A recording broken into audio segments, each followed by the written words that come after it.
Pizza here with a brand new video for you rascals and rapscallions out there.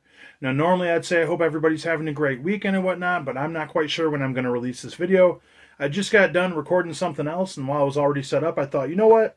I want to talk about a movie that I watched last night, and that being House Party. Now, this is the new release through Criterion, which, granted, this has like really good reviews from back in the day. I'm kind of surprised that Criterion is the one that put a 4K of this out, because I kind of look at Criterion as like a bit of a pretentious movie boutique label, in my opinion. But either way, I was super excited to check this out. A little pricey too, Criterion in that regard, but I love this movie so much. This was day one pre-order.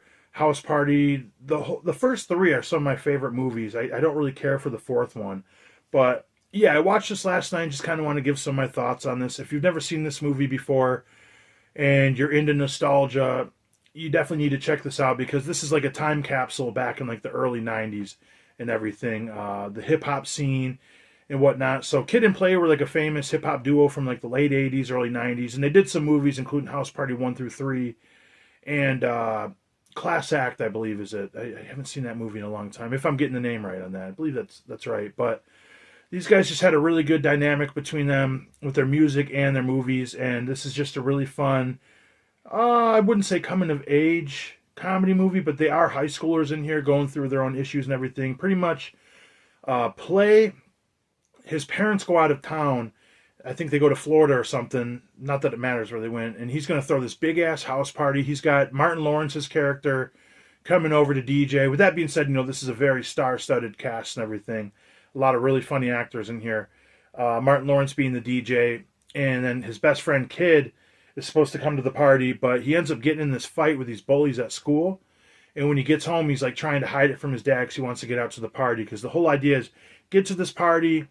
He wants to MC. His friends don't want him to MC at the party because he choked last time. But he wants to get up there. He's like an aspiring rap artist.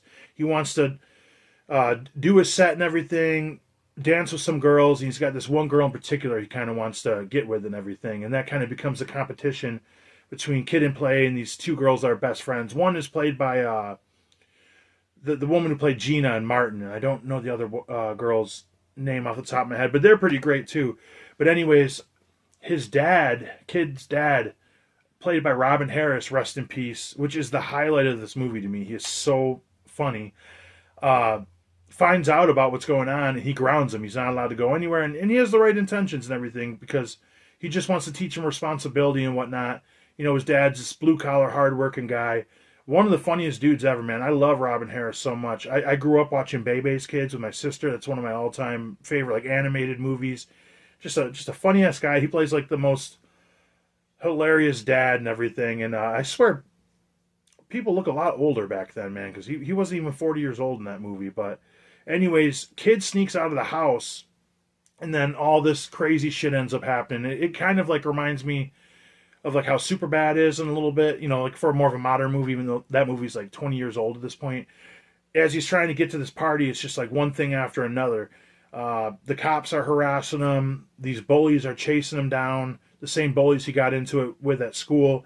And then his dad ends up, walking to the party trying to find out what's going on. And yeah, this is just so funny, this movie. And like I said, a time capsule of that era. So when they get to the party, most of this whole movie takes place at the party, and pretty much Kid and Play trying to decide who's going to get with what girl, these two friends and everything. And they end up having, a really cool, like the whole scene at the house party is so good. Like there's one scene in particular where Kid and Play go back and forth on the microphone and have like a rap battle, and Kid's killing it, man. He's obviously the better rapper, where Play's a little more old school, but it's a really fun back and forth rap battle like they used to do back in the day. And then you have the dance off, which is the highlight of the movie, which you can kind of see it on the cover right there, which the two girls, I wish I'm flubbing on all these actors' names and characters' names, but they're killing it on the dance floor. They're doing pretty damn good. But Kid and Play, they do the iconic like heel click move and everything, which we used to recreate that all the time, like at dances and everything. I remember doing that dance in middle school with a friend, in the middle of the dance floor. So yeah, the dance sequence is so good. And for one, I want to mention these bullies that are after him too. this is like a classic era where like you have people playing teenagers that look so old. I think these guys were a lot younger than they were. I thought they were because, or maybe not. They look like they're in their 30s and they're playing high schoolers. These bullies, and there's some weird looking motherfuckers. But I found out. I brought that up to say I have this really big playlist on Spotify. It has all types of music on there, and I pretty much use it at work, and I put it on shuffle. And the song that is playing in the dance scene kicks ass. Great music in this movie, by the way. The whole movie has awesome music. But this song they're dancing to is so kick ass. I added onto my Spotify, and I found out two of the actors, two of the three actors that were playing the bullies are in this group, the singing group that did this badass song, which I never knew that. Like the look of these guys, it doesn't look like they're like good singers or nothing. So I think I don't think the third bully is in there. The two of them look pretty similar, and they look when I looked up the band, I can't remember that either. They all look similar in the band, but yeah, I don't think the third guy is. He's like the bald headed guy with the sideways hat. He's like, we should kick their fucking ass. Like I don't know why he talks like that, but it's some funny shit. And I guess these bullies are like from the hood and everything, and they don't want riffraff in the party and whatnot. And just a fun little movie here, dude. I can't put this over enough. This is I wouldn't necessarily consider this like a popcorn movie because this has like a surprising amount of depth to it, but definitely one you can put on and have a good time. This is one literally if you have people over, throw this on, man. Just awesome release, man. I love this artwork they threw on there. Just the colors they used in this movie to begin with. So vibrant, man. The 4K looks fucking amazing. Criterion never lets you down. It looked a little dark in the beginning, but it got a lot better. You know, I thought, sometimes these movies look a little dark on 4K, which this is one that should have a lot more brightness, which it ended up working out, and I mean, they touch on some like real shit in this movie too, like just how like corrupt police officers and shit like that, the struggles of parenting and everything, with plays with kids' mom dying and everything. And it's funny when I go back and watch movies like this, because when I watched this when I was younger, I completely related to Kid and Play. And now when I rewatched it, I kind of related to the dad, Robin Harris, a little bit. And who's the dad that was in Friday? Is it Carl Weathers? Am I fucking that up? Am I probably did. I probably sound like an idiot. But the dad from Friday, he's the neighbor next to the party, complaining and bitching about it. It's like, I feel you, man. It was supposed to be like a school night and everything. And I love the scene where Robin Harris gets harassed by the police. And they're like, where are you? I've used this before, man. I remember I have a 7-Eleven 2 blocks out of my neighborhood.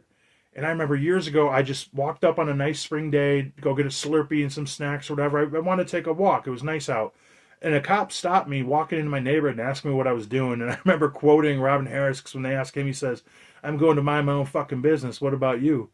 And let's just say the police officer wasn't very amused by my humor that day. But yeah, that whole sequence, and they're like, go home, sir. He's like, fuck you. I don't want to go home. I come from a town called fresh off a cop's ass. Y'all making me feel homesick. And when Robin Harris goes into the house party, it's like, oh man, all y'all in here fucking up their house knowing it ain't paid for. That's fucked up. He's like making fun of all the kids, their haircuts, and just dogging on him. Dude was so funny, man. And I found out doing a little research because I wanted like how old he was. You guys ever do that? Rewatch a movie or watch a movie for the first time? You start researching all the actors and everything. So like Robin Harris, it looks like he died less than 2 weeks after this movie got released. Ain't that a bitch? At least they had like earlier releases at the film festivals. Hopefully he got to like enjoy it, because what a funny guy, man. He died at like 36 years old, which is crazy to me. But yeah, there's one more thing I want to kind of talk about with this movie too, where it's like it's so strange when maybe it's because Kid kind of plays more of like an innocent teenager in that regard. There's times where this movie comes off as just like a PG-13 teen comedy where there's nothing too outrageous.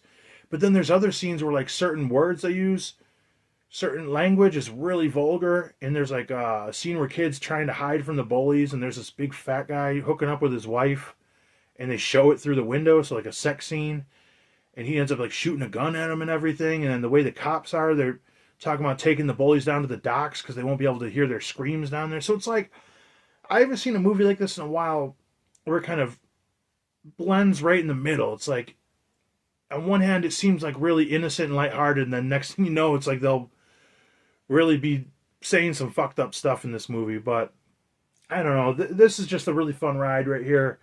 Really fun movie. That's the best way to describe it.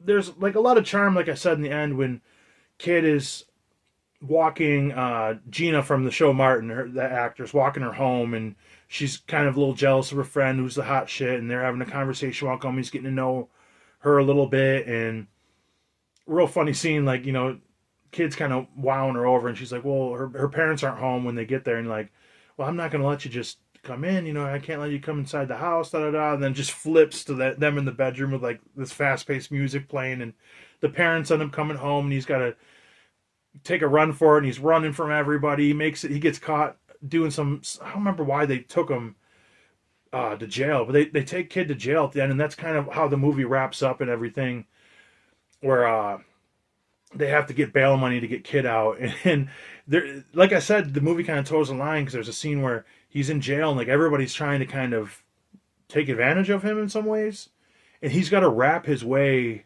out of it, which is kind of fun. He's like pleading his case to not get like assaulted in there in a rap song until he gets bailed out and everything. And he goes home, sneaks in, and very funny scene right there. He thinks he makes it scot free or whatever, however you say it. And his dad's like, "Don't go to bed yet," and he's got the belt out and everything. But fun movie. I'd say overall, kind of like a time capsule from the early '90s, the hip hop era and everything. So that's really fun. I can't really think of anything I don't like about this movie because the soundtrack is amazing. The cast fucking rules. Like Martin Lawrence in this movie is so funny. Like I actually get pissed off when plays like kicking his equipment into the back of his car and fucking it all up. But Martin Lawrence is so damn funny in this movie. They keep telling him he's got dragon breath and all that. And oh man, kind of like I love Martin Lawrence, man. His stand-up specials and his TV show, so fucking funny, man. But yeah, amazing cast. Even the extras, that aren't like main characters, they're all pretty funny and well played and everything.